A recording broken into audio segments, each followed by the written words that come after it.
મિત્રો, ઓનલાઈન એજ્યુકેશનમાં આપ સર્વે વાલા વિદ્યાર્થી મિત્રોનું હાર્દિક સ્વાગત છે। વિદ્યાર્થી મિત્રો, આજના વિડિયો લેક્ચરની આપણે શરૂઆત કરીએ છીએ। આજે ધોરણ 11 વિષય અર્થશાસ્ત્ર અને ચેપ્ટર નંબર 9।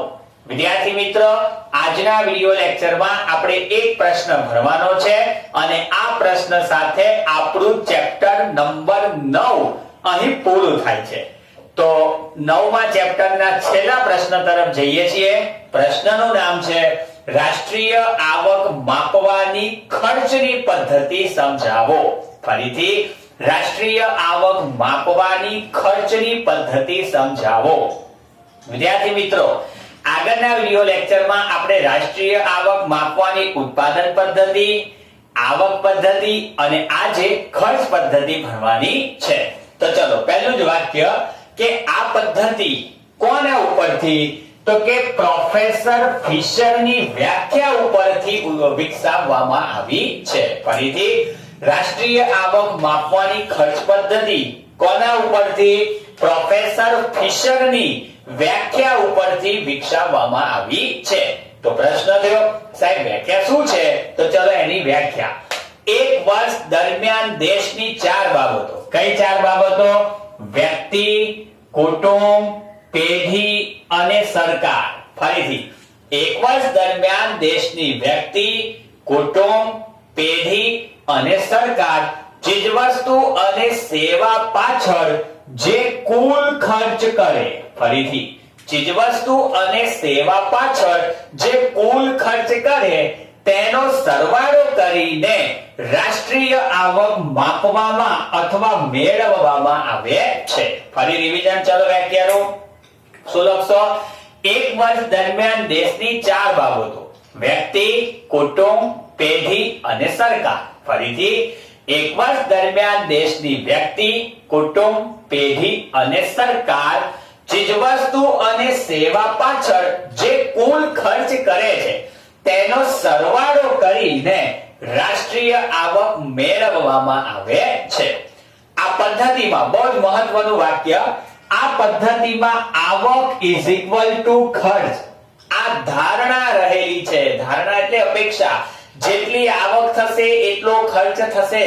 અહીં આવક અને ખર્ચ ઇક્વલ છે, આવક ઇઝ ઇક્વલ ટુ ખર્ચ એવી ધારણા અહીં રહેલી છે। ચલો, ટાઇટલ આપવાનું છે મહત્વની બાબતો। તો મહત્વની બાબતોમાં બે ટોપિક છે, રાષ્ટ્રીય આવકમાં સમાવેશ થતી બાબતો અને નંબર 2 રાષ્ટ્રીય આવકમાં સમાવેશ ન થતી હોય તેવી બાબતો। તો ચલો, હવે રાષ્ટ્રીય આવકમાં સમાવેશ થતી બાબતો કઈ કઈ? તો લખ્યું છે નાણાકીય ખર્ચ। તો નાણાકીય ખર્ચમાં શું આવશે? નંબર A, B, C અને D ચાર ટોપિક છે, જેમાં નંબર A વપરાશી ખર્ચ। તો વપરાશી ખર્ચ ટાઇટલ આપીને શું લખશો? ટકાઉ વસ્તુ, નાશવંત વસ્તુ અને સેવાઓ વગેરે પાછળ થતા ખર્ચ। ચલો, કઈ કઈ વસ્તુઓ લખી છે આપણે? ટકાઉ વસ્તુ, પછી નાશવંત વસ્તુ અને સેવાઓ પાછળ થતો ખર્ચ। તો તમને થાય કે સાહેબ એના નીચે શેના એરા કરેલા છે? તો ઉદાહરણ તમારે લખવાના છે। ટકાઉ વસ્તુ કોને કહીશું? જે લાંબા સમય સુધી ટકી શકે છે, એસી, ટીવી, ફ્રીજ, વોશિંગ મશીન વગેરે ટકાઉ વસ્તુ। નાશવંત, દૂધ, શાકભાજી, ફળ, દૂધની બનાવટો આ બધી નાશવંત વસ્તુ અને સેવાઓ, વાહન વ્યવહાર, સંદેશા વ્યવહાર વગેરે પાછળ થતો ખર્ચ કયા નામે ઓળખાશે? વપરાશી ખર્ચ, જેનો સમાવેશ રાષ્ટ્રીય આવકમાં થાય છે। ક્લિયર થયું? ફરીથી, વપરાશી ખર્ચમાં કઈ ત્રણ વસ્તુ? ટકાઉ વસ્તુ, નાશવંત વસ્તુ અને સેવાઓ વગેરે પાછળ થતો ખર્ચ। નંબર બી, મૂડી રોકાણનો ખર્ચ। તો ચાલો એમાં શું લખશો? તો કે કારખાના, મકાન, પ્લાન્ટ, યંત્રો અને સાધનો વગેરે પાછળ કોને કોને? તો કે નાગરિકોએ અને સરકારે કરેલા ખર્ચા। આ ખર્ચાનો સમાવેશ શેમાં કર્યો છે? મૂડી રોકાણ, ઇન્વેસ્ટમેન્ટ જેને આપણે કહીશું। કઈ કઈ વસ્તુ? કારખાના, મકાન, પ્લાન્ટ, યંત્રો અને સાધનો વગેરે પાછળ કોને? આપણે નાગરિકોએ અને સરકારે કરેલા ખર્ચા। શેમાં સમાવેશ કરશો? મૂડી રોકાણના ખર્ચમાં।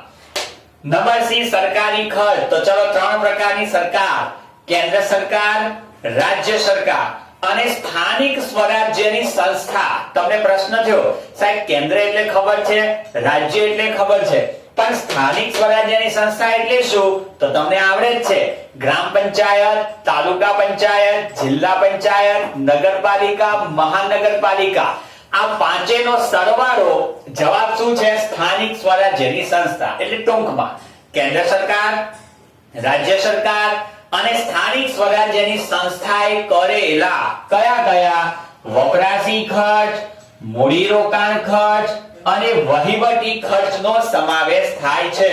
વપરાશી ખર્ચ, મૂડીરોકાણનો ખર્ચ અને વહીવટી ખર્ચનો એમાં સમાવેશ થાય છે.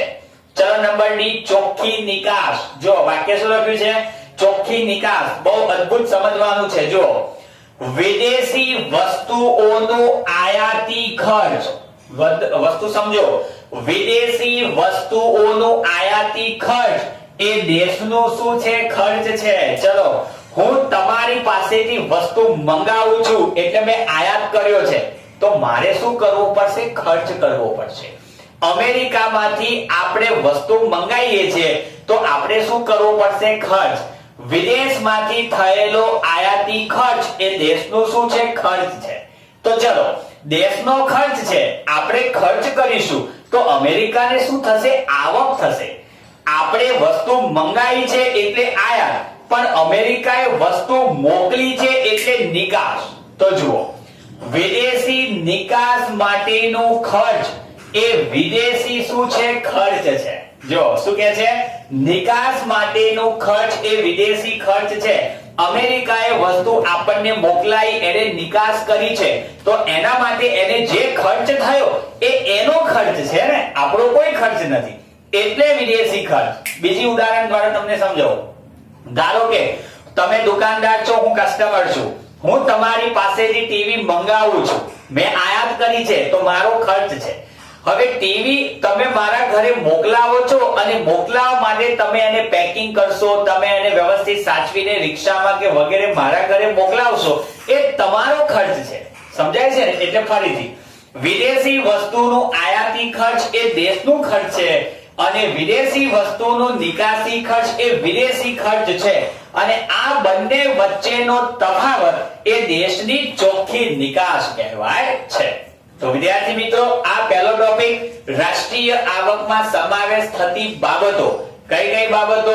વપરાશી ખર્ચ, ત્યાર પછી મૂડીરોકાણ ખર્ચ, સરકારી ખર્ચ અને ચોખ્ખી નિકાસ.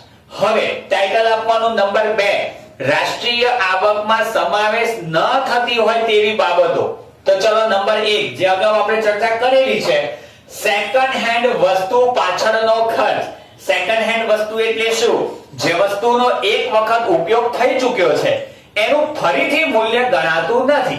એક્ઝામ્પલ તરીકે આજે આપણે નવું પેટીપેટ એક બાઇક લાયા છીએ, 80,000 રૂપિયા આપણે એની કિંમત ચૂકવી છે, એનો સમાવેશ રાષ્ટ્રીય આવકમાં થઈ ગયો. હવે મહિના પછી એ બાઇક આપણે વેચીએ છીએ અને 60,000 રૂપિયા આવે છે, શું એનો સમાવેશ રાષ્ટ્રીય આવકમાં કરવાનો છે? તો જવાબ છે ના. કેમ નથી કરવાનો? કારણ કે એનો સમાવેશ ત્યાં થઈ ગયો છે. એટલે સેકન્ડ હેન્ડ વસ્તુઓ પાછળ થતો ખર્ચ એનો સમાવેશ રાષ્ટ્રીય આવકમાં થતો નથી. નંબર 2, હેરફેરના ખર્ચા, જેનું બીજું શબ્દ છે બદલા ચૂકવણી. તો પ્રશ્ન સાહેબ એટલે શું? તો અહીંયા લખ્યું છે પેન્શન. ચલો સરકાર આપણે નિવૃત્તિના વયે વૃદ્ધોને પેન્શન આપે છે, શું વૃદ્ધો કમાવા ગયા છે? ના, બિન કમાયેલી આવક છે પેન્શન. વિધવાઓને સહાય. ચલો દરેક સ્ત્રી જ્યારે લગ્ન કરે ત્યારે એવું નક્કી કરે છે કે ચલો આજથી દર મહિને હું 100 રૂપિયા બાજુમાં મૂકીશ કે જ્યારે હું વિધવા બનીશ ને ત્યારે મારે કામ આવશે. ક્યારે એવું વિચારે છે સ્ત્રી? ના. તો વિધવાઓને સહાય સરકાર આપે છે, એ પણ બચત કરેલી કે કમાયેલી આવક નથી. નંબર 3, બેરોજગારી ભથ્થું. વાસ્તવમાં તો બેકારી છે, પણ બેકારી ભથ્થું અથવા તો બેરોજગારી ભથ્થું વગેરેનો સમાવેશ પણ રાષ્ટ્રીય આવકમાં થતો નથી. નેક્સ્ટ, શેર અને બોન્ડની ખરીદી પાછળનો ખર્ચ. શેર અને બોન્ડ તમને થાય સાહેબ કેમ નહીં કરવાનો સમાવેશ? કારણ કે શેર ખરીદીએ છીએ તો ભવિષ્યમાં એને વેચવાના જ છે. જો આપણે એનો સમાવેશ કરીશું અને જ્યારે વેચીશું અને ફરી સમાવેશ કરીશું તો બેવડી ગણતરી થશે. માટે શેર અને બોન્ડની ખરીદી પાછળનો ખર્ચ રાષ્ટ્રીય આવકમાં સમાવેશ કરાતો નથી. અને છેલ્લે વચગાળાની વપરાશી વસ્તુઓનો ખર્ચ. તમને પ્રશ્ન છે સાહેબ વચગાળાની વસ્તુ એટલે શું? તો ચલો ઉદાહરણ આપો. જેમ કે પંખો શેનો બનેલો છે? તમે કહો સાહેબ લોખંડનો, એ તો બધાને ખબર છે. પણ ચલો પંખામાં કઈ કઈ વસ્તુ? એક તો પાંખિયા, પછી એની મોટર, પછી એની દંડી, એના ઉપર બોક્સ. હવે બધું ભેગું થઈને પંખાની કિંમત નક્કી થાય છે. પણ જો વચગાળાની વસ્તુ નક્કી કરો, પાંખિયાના 300 રૂપિયા, મોટરના 200 રૂપિયા, દંડી આવે છે એના 100 રૂપિયા, અને પછી પંખાની કિંમત, તો પછી શું થશે?